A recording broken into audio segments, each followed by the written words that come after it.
Okay, so we had our normal single target boss yesterday or 2 days ago or whatever, and now it's time of the patch to say, commentary and guide for rank 1 of Last Boss on Heroic.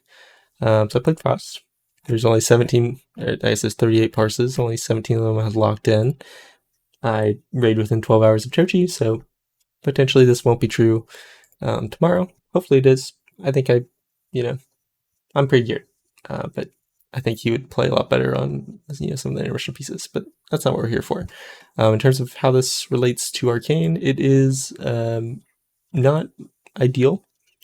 It's rank 8 for mages if you're looking at like overall damage of the fight, but that's not uh, the most important thing that you really need to care about, because if you switch to damage to bosses, it does drop quite significantly. Part of this is just due to how I use Spy Masters. If any of these people have Spy Masters, which most of them don't, but a lot of them do. As you can see, look at all these people. Um, they probably held that for the boss and did a lot of damage. I chose to be a little unethical and use it separately from the boss. So what you're going to play on this fight is generally just go kind of your full AoE build. Rare Frost doesn't really have a lot of value. There's not really any damage amp things. It's not going to do anything for you during like the ad phases. It would be nice to have during intermission, in my opinion, but you know, Ice Caller and Freezing Rain provide some value during the ad phase, during the Tendril Roots, during P3 as well. So that's good. Of course, you're taking full snap. 30% of people took Sub-Zero. You can ignore that. That was done with them. But yeah, so we'll get the fight. I have another Arcane Mage, but in terms of my gear, I am kind of a 180 from my Nexus Princess video where I was pre-raid, all pre-raid build. I'm now 609 level, so I'm 3 level higher, but I have 4-piece, 2 heroic pieces that I upgraded to 619, and then 2 normal pieces which I left unupgraded. I have a heroic Spy Master's Web, which is obviously very strong. The Sack Brood, and then the rest of my gear doesn't really matter. Using a 606 crafted weapon with the Eviscerating enchant, because I'm going to recraft it to Mythic level next week, right? So let's get started looking at the boss then. So, one of the things that, and you have a sneak peek at what the end damage meters look like there, but I just record this after we record because my microphone.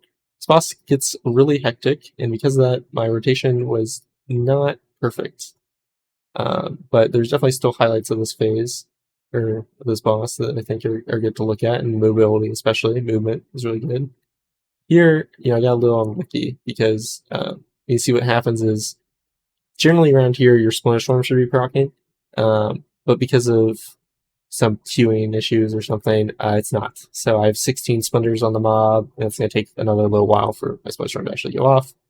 So I don't really get as good of Iceland spam here, and that throws off a little bit of the sequencing, because you can see here I do my Iceland spam, perfect, great. We're going to orb after this, right? We orb, and I should have, instead of that Iceland that I just did, I should have Glacial Spiked, and that would have been a lot better in this situation.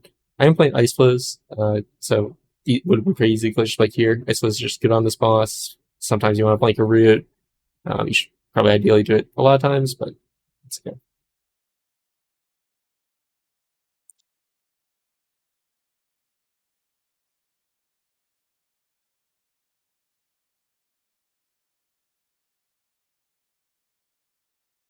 You can see we direct Ice Flows, that Comp Storm into, or GS Comp Storm. Ice Lance is pretty good. Good combo.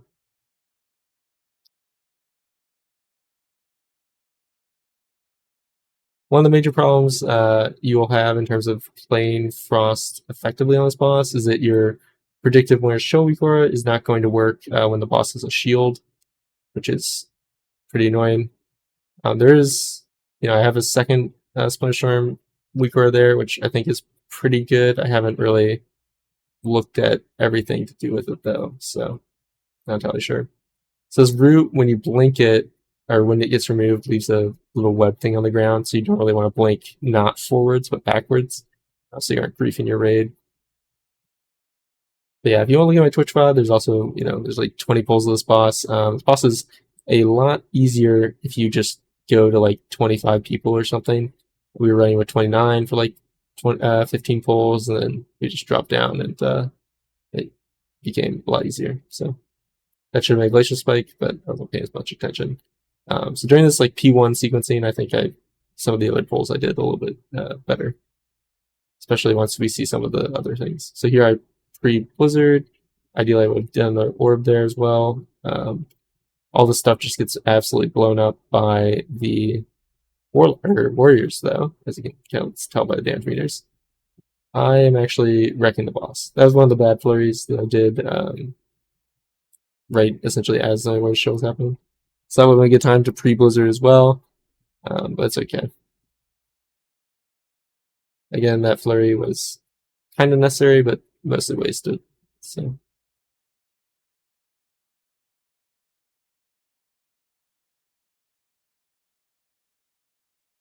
here I don't turn around fast enough, so I missed the Glacial Spike, so I decided to start casting it there, which was a mistake. But so now we're at the part of the fight where he has a shield. And so now your Winter's Chill Weak is not going to work. So Sponge Storm just procced, and now I have Winter's Chill on the target, but it's actually not showing me because of how the combat log filters work. You're only going to see the Winter's Chill from your flurries. Bit unfortunate. So that makes it a lot harder to play Spell Slinger the way you're supposed to. Spell Slinger also has just a much larger damage gain, being like 5 yards from the target as opposed to being like 40, and I'm very far away here. So this is where your DPS kind of tanks. That's okay. Ideally, I would have Ice Flow's GS into Flurry there. That's going to be a common problem that happens a few times, is I Flurry at 5 Icicles when I could have GS'd into Flurry just because of movement or other reasons. I should use counts from there instead of GS, but it's alright. Might have been a little too short when it occurred. Walk over here, get knocked up on this platform. I'm going to try and 2-target Glacial Spike here just to have it up. You can't do it. So, yeah. Cancel my Glacial Spike. Very unfortunate. I also Flurry there. My Winter's Chill definitely would have hit from the Sponge Storm. So that pull, by the way, cancels cast. So another great reason to play Ice Flows.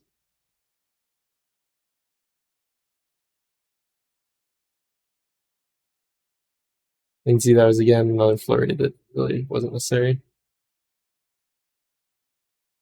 Here this is a bad count storm, but you do need a Cold pretty early here if you want to back up for the next set of ads based on what I was experiencing.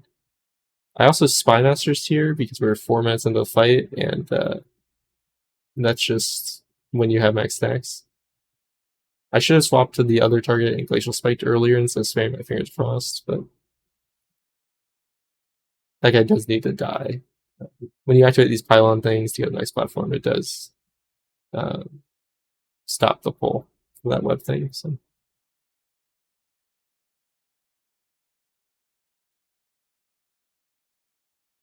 I'm Chain Comet Storm here because I had a feeling that these things were going to die. Cancellation power doesn't really matter. I don't think I intended to do it. I think I tried to I suppose that I didn't have it.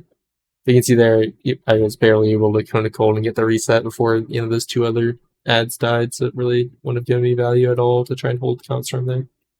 And now is where I ascend. P3 is pretty good for Frost Mages. Definitely you can play better than I ended up playing. But this is when I actually start sequencing my Winter's Chill incredibly well.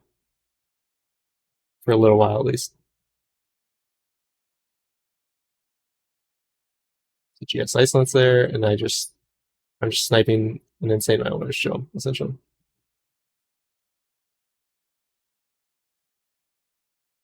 Here I said use the second orb proc. Normally it doesn't really matter whether you use that or not, but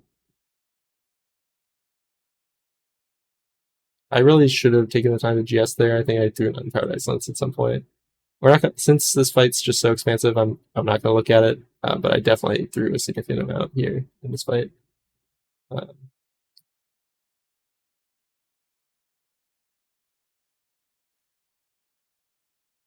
as a flurry, I could have just probably Isolance at that point. But here we have a little bit of a Zymox mechanic. You're just kind of walking through. You can still fully DPS here, really, especially with Ice Flows. So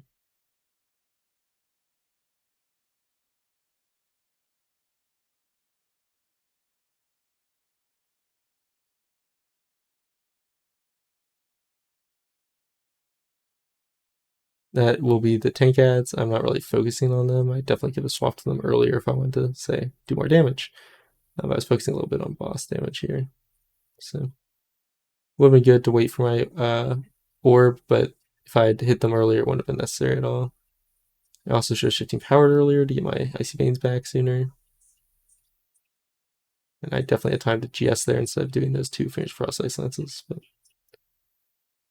here's a bunch more ads they're spawning. As Frost, you ideally would want to hit the ones that's hitting or near the boss, but yeah, it's best if you focus the far one as range. So we kind of do this backwards. You normally want the person who's in front of the boss to actually be behind them and everything, because that's going to spawn a pool. So him being so far out was pretty bad, but it's okay.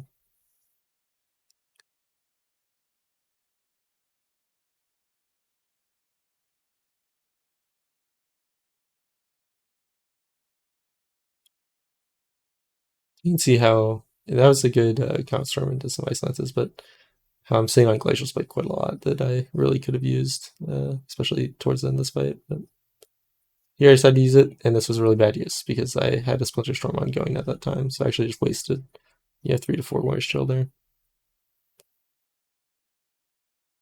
Or proc here, Blizzard, hit him with the Cold Snap combo, and I'm doing a lot of damage. That should have been a GS into Flurry, especially because I had a nice Flows, but this is getting a little hectic now, if you didn't notice.